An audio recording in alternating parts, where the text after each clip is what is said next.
ఐపీఎల్లో betting match ఫిక్సింగ్కి పాల్పడ్డాడని ప్రముఖ media సంస్థలు క్రికెటర్ ఎంఎస్ ధోనీపై సంచలన ఆరోపణలు చేసిన సంగతి తెలిసిందే. అప్పట్లో ఎంఎస్ ధోనీకి చెన్నై పోలీసులు సమన్లు కూడా పంపారు.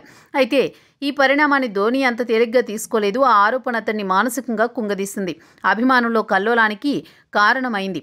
అదే క్రమంలో తనపై తప్పుడు ప్రచారం సాగించారంటూ Chennai Zee media corporation journalist Sudhir Chaudhary, news nation network retired IPS అధికారి జి సంపత్ కుమార్లపై 100 కోట్ల మేర పరువు నష్టం దావా వేశారు ధోనీ. ఈ కేసు విచారణ ప్రారంభించాలని మద్రాస్ హైకోర్టు తాజాగా ఆదేశించింది.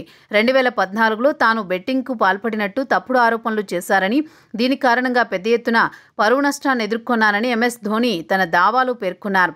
పూర్తిగా నిరాధార ఆరోపణలైనా ధోనీకి చెన్నై పోలీసులు సమన్లు పంపడం ఆశ్చర్యపరిచిందని ఆయన న్యాయ బృందం చెబుతోంది. ఈ ఆరోపణలు ధోనీ ప్రతిష్టకు భంగం కలిగించాయి, కోలుకోలేని నష్టాన్ని మిగిల్చాయని లాయర్ల టీం పేర్కొంది.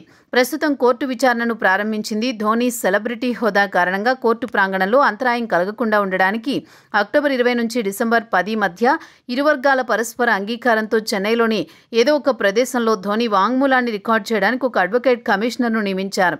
ఎంఎస్ ధోనీకున్న అసాధారణ ఫ్యాన్ ఫాలోయింగ్ కారణంగా ఈ పరువు నష్టం కేసు సర్వత్రా ఉత్కంఠ కలిగిస్తోంది. ఈ కేసులో దోషులు ఎవరు, ఎవరిది తప్పు అని తేలాల్సి ఉంది.